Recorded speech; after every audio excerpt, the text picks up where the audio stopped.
নমস্কার, আমি জ্যোতিষতন্ত্র পি কুমার বলছি মন্ত্রের যন্ত্র থেকে। আজকে একটা বশীকরণের কাজ আপনাদের দিচ্ছি মন্ত্রের যন্ত্র থেকে।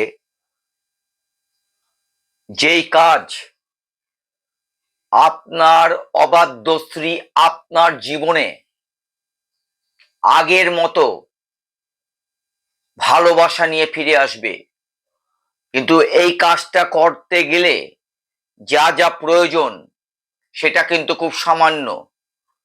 আমি যেই কাজটা আপনাদের এই মুহূর্তে দেব, এই মুহূর্তে আপনি যে কাজটা পাবেন, এই কাজটা 100% আপনার জীবনে কিন্তু প্রতিফলিত হবে। আমি কিন্তু অনেক ক্ষেত্রে দেখেছি যে ঘরের স্ত্রী আপনার ক্ষেত্রে কিন্তু অবাধ্য হয়ে চলেছে। তার কারণ অনেকগুলো আছে। যেমন সেদিন আমার একটা কাস্টমারের কথা আপনাদের বলি, যারা এখানে এসেছিলেন এবং বলেছিলেন যে তার স্ত্রী অন্য কোনো পুরুষের দ্বারা আক্রান্ত, আর এই আক্রান্তের কারণে তার সংসারে তার সুখ বলে কিছু নেই। ঠিক সেই কারণে আমি আপনাদের একটা সুন্দর কাজ আপনাদের দেব, এবং কাজটা করতে গেলে কিন্তু আপনাদের প্রচুর পয়সা খরচা হবে না। কিন্তু মনে রাখবেন, আমার প্রত্যেকটা ভিডিও এবং প্রত্যেকটা অডিও এটা শিক্ষামূলক একটা জায়গা। এই জায়গাগুলোকে যদি ধরে রাখতে হয় আপনাদের, সেই ক্ষেত্রে কিন্তু আপনাদের সাবস্ক্রাইব করতে হবে, যেন আমার প্রথম অডিও বা ভিডিও যা ছাড়বো তা যেন আপনার হাতে পৌঁছয়। এবং আমার মনোবল বাড়াবার জন্য একটা লাইক আপনাদের করতে হবে, আর করতে হবে কি, শেয়ার। যারা যারা এই কাজে আক্রান্ত আছে, অর্থাৎ হচ্ছে যাদের সংসারে স্ত্রীর দ্বারা সংসার ভেঙে যাচ্ছে, ঠিক তাদের জন্য কিন্তু আমি এই কাজটা আপনাদের কাছে আনলাম। তাদের হাতে কিন্তু আমার এই ভিডিও পৌঁছে যাবে এবং সুন্দরভাবে কাজটা হবে। কাজটা কি? কাজটা খুব সামান্য কাজ।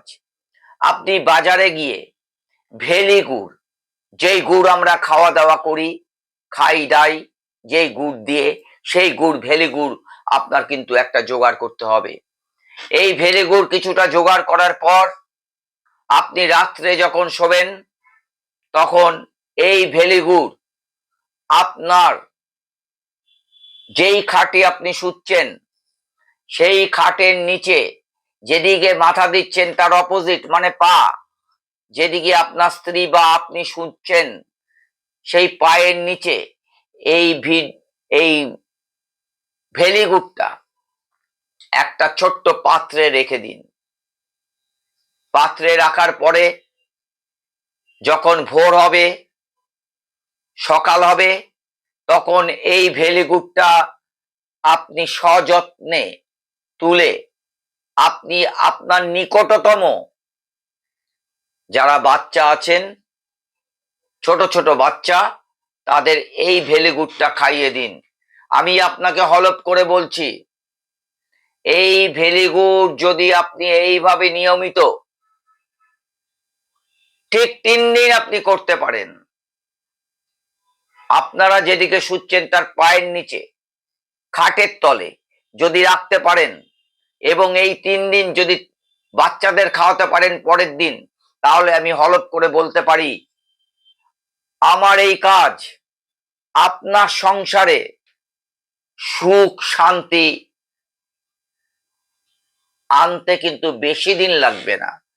আমি বারবার বলেছি আমার প্রত্যেকটা ভিডিওতে, যখনই আপনারা কোনো কাজ করবেন তখন কিন্তু আপনার যে ইষ্ট দেবতা তাকে কিন্তু স্মরণ করে করবেন। তার কারণ ইষ্ট দেবতা ছাড়া আমরা কিন্তু কোনো কাজ করতে পারি না। ইষ্ট দেবতার দৃষ্টি না থাকলে আমরা কিছু করতে পারি না। ইষ্ট দেবতার আশীর্বাদ না থাকলে আমরা কিছু করতে পারি না। আপনি শুধু এই কাজটা করুন এবং হাতে নাতে আপনি এর ফল পান। আপনার সংসার আগের মতো, যখন আপনি নতুন সংসার তৈরি করেছেন, ঠিক সেই রকম সুন্দর সংসার আপনার জীবনে আসতে চলেছে। নমস্কার।